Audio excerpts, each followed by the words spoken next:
Hello friends, आज के इस वीडियो में हम देखने वाले हैं टेक्स्ट प्लानिंग की मीनिंग, कैरेक्टरिस्टिक्स एंड ऑब्जेक्ट्स।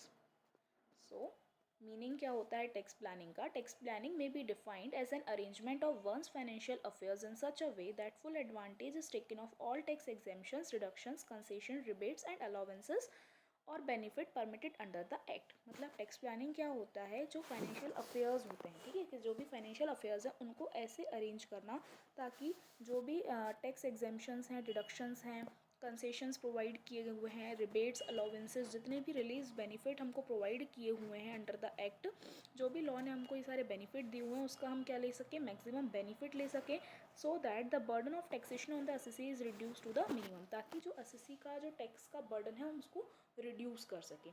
ठीक है, तो टैक्स पेयर जो है उसकी जो लाइबिलिटी है वो, उसकी जो इनकम है वो ज़्यादा है, तो इससे क्या होगा? उसकी टैक्स लाइबिलिटी भी इंक्रीज़ होती है। तो उसको रिड्यूस करने के लिए यहाँ पे वेरियस हमको लॉ में एग्जेम्पशंस हैं, डिडक्शंस हैं, अलाउंसेस हैं, कंसेशंस हैं, तो आप उसका बेनिफिट लेके अपनी टैक्स लाइबिलिटी को रिड्यूस कर सकते हो। Thus, tax planning is a legal and intellectual process to minimize tax liability through getting advantage of reliefs, reduction and incentives offered by the tax laws। और ये क्या है? एक लीगल और इंटेलेक्चुअल प्रोसेस है। लीगल है, इसमें कोई भी वॉयलेशन ऑफ लॉ नहीं है, ठीक है, लीगली ही इसमें सारा काम होता है। इंटेलेक्चुअल प्रोसेस है, आपको नॉलेज होना चाहिए खाली, जो भी एग्जेम्पशंस, रिडक्शंस वगैरह जो भी लॉ हमको प्रोवाइड करता है उसका आपको नॉलेज होना चाहिए। तो एक लीगल और इंटेलेक्चुअल प्रोसेस है जिसमें हम रिलीज, रिडक्शंस, इंसेंटिव्स के बेनिफिट लेकर हम अपनी टैक्स लाइबिलिटी को रिड्यूस करते हैं। फिर आते हैं कैरेक्टरिस्टिक्स ऑफ टैक्स प्लानिंग। इसके कैरेक्टरिस्टिक्स क्या हैं? मोरल प्रैक्टिस है ये, क्योंकि इसमें क्या होता है? Does not violate any legal provision. कोई भी लीगल प्रोविज़न को ये वायलेट नहीं करता है, तो ये क्या है? एक तरीके की मोरल प्रैक्टिस है। इससे लोगों में क्या आती है? मोरालिटी आती है। कोई भी लॉ के प्रोविज़न को इसमें वायलेट नहीं होता है, ठीक है। फिर है ये क्या? इंटेलेक्चुअल एक्सरसाइज है। इसमें हमको क्या चाहिए होता है? जैसे अभी हमने ऊपर देखा कि required knowledge of all legal provision. इसमें हमको जितने भी लीगल प्रोविज़न्स हैं, लाइक टैक्स एग्जेम्पशंस, कौन से फील्ड में आपको एग्जेम्पशंस मिलेंगे, डिडक्शंस, कौन सी स्कीम्स में आप इन्वेस्ट करोगे तो आपको वहाँ पे डिडक्शंस मिलने वाले हैं टैक्स में, ठीक है। तो इसलिए आपको क्या होना चाहिए? नॉलेज होना चाहिए इन सारे प्रोसेस का, प्रोविज़न्स का। तो ये क्या है? एक इंटेलेक्चुअल एक्सरसाइज है। Then legal right of assessee. ये एवरी असेसी का लीगल राइट होता है, क्योंकि इसमें जो टैक्स लॉज हैं वो फुल्ली कंप्लाइड होते हैं, ठीक है। जो भी हम टैक्स लॉज हैं उसको हम फॉलो करके चल रहे हैं, ठीक है। तो ये क्या है? लीगल राइट है एवरी एसएससी का। Means to reduce tax burden. जो मेन ऑब्जेक्टिव होता है टैक्स प्लानिंग का वो यही होता है कि जो टैक्स बर्डन है उसको मैक्सिमम टू मैक्सिमम रिड्यूस किया जा सके, लेकिन कैसे? लीगल तरीके से, ठीक है, without violating any legal provision. Legally हम इसमें टैक्स बर्डन को रिड्यूस करते हैं। नेक्स्ट है कंसल्टेशन प्रोसेस। अगर आप टैक्स प्लानिंग, आपको नॉलेज है, अगर टैक्स पेयर को नॉलेज है तो वो खुद भी टैक्स प्लानिंग कर सकता है, बट वो चाहे तो गाइडेंस ले सकता है इसके लिए फाइनेंशियल एक्सपर्ट्स का, इकोनॉमिक न्यूज़पेपर एंड मैगजीन्स का।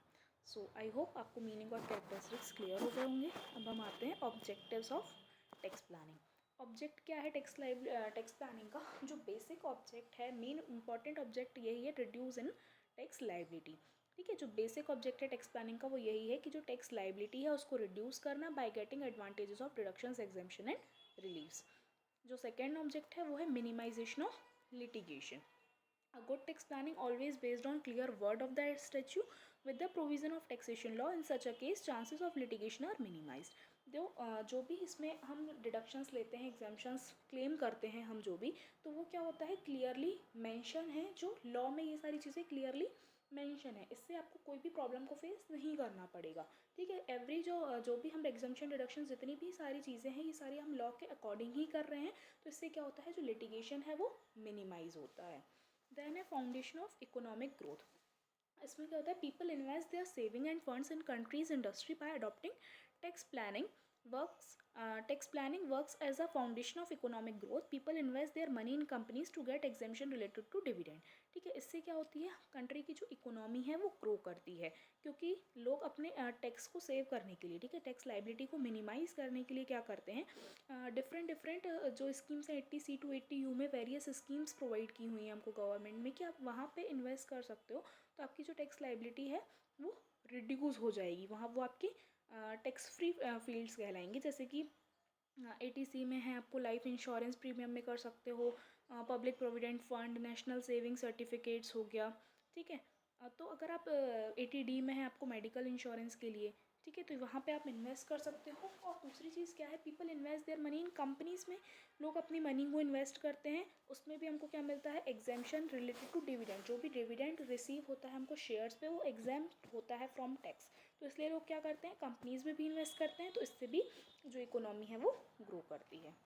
नेक्स्ट है प्रोडक्टिव इन्वेस्टमेंट। जैसे कि अभी हमने पढ़ा, tax planning can be use to ensure that funds from taxable sources are diverted to income generated plans. जहाँ जो भी आपको ऐसी इनकम आ रही है जो टैक्सेबल है, उसको क्या करते हैं, हम डाइवर्ट कर देते हैं इनकम जनरेटिंग प्लान्स में, हम उनको लगा देते हैं। जैसे कि म्यूचुअल फंड्स हो गया, ठीक है, PPF, LIC, इन सारे फंड्स में हम उनको डाइवर्ट कर देते हैं इनकम जनरेटेड प्लान्स में। तो मेन एम क्या है, is to use productive investment planning to come up with the most beneficial tax saving option, ठीक है। तो हम प्लानिंग जो करते हैं, प्रोडक्टिव इन्वेस्टमेंट प्लानिंग जो होगी वो क्या होगी, best most beneficially tax saving option. एक तरह से हमारी टैक्स भी इसमें सेव हो रही है, हमको टैक्स भी पे नहीं करना, हमारी लाइबिलिटी रिड्यूस हो जाती है, और दूसरी तरीके से क्या हो जाता है, इसमें प्रोडक्टिव इन्वेस्टमेंट भी हो रही है। देन है economic stability. Effective tax planning and management provide a healthy inflow of white money that result in the sound progress of the economy। अगर जो भी टैक्स पेयर्स हैं वो अगर टैक्स प्लानिंग को अप्लाई करते हैं तो उससे क्या होगा, healthy inflow of white money, white money का इन्फ्लो होगा। इसका क्या रिजल्ट होगा, sound progress of the economy, economy की प्रोग्रेस होगी। This benefit for both citizen and economy, दोनों को ही इससे बेनिफिट होगा। जो टैक्स अवॉइडेंस है, टैक्स एवेजन्स है, ये सारी चीज़ें बंद करके लोग अगर टैक्स प्लानिंग करते हैं प्रॉपरली, वो अगर टैक्स लाइबिलिटी को रिड्यूस करने के लिए प्रॉपरली वो अपनी मनी को इन्वेस्ट कर रहे हैं फाइनेंशियल प्लान्स में, तो इससे क्या है, गवर्नमेंट को भी बेनिफिट है, सिटीजन्स को भी, इकोनॉमी, हर चीज़ में से बेनिफिट है, इससे इकोनॉमिक स्टेबिलिटी बढ़ेगी। सो आई होप आज का टॉपिक आपको क्लियर हो गया होगा। Thanks for watching.